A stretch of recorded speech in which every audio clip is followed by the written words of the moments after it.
الا باللہ العلی العظیم پڑھنے کی بڑی فضیلت بیان کرتے ہیں۔ یہ ایسا وظیفہ ہے جو سب کو آتا ہے نا ماشاءاللہ۔ نبی پاک علیہ السلام نے فرمایا یہ اللہ کے عرش کے خزانوں میں سے خزانہ ہے۔ اعلیٰ حضرت فرماتے ہیں 99 دفعہ پڑھو لا حول ولا قوت الا باللہ العلی العظیم۔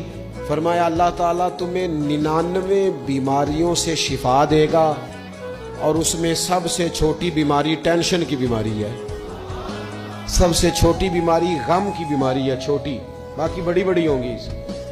اس وظیفے کو نہیں آپ نے چھوڑنا، اور یہ پابندی کرنی ہے، کریں گے انشاءاللہ تعالی۔ اور تیسرا وظیفہ ہے درود پاک۔ یہ بندہ درود پاک پڑھتا ہے تو پتہ ہوتا کیا ہے، ایک بار پڑھو تو 10 رحمتیں، 2 بار پڑھو تو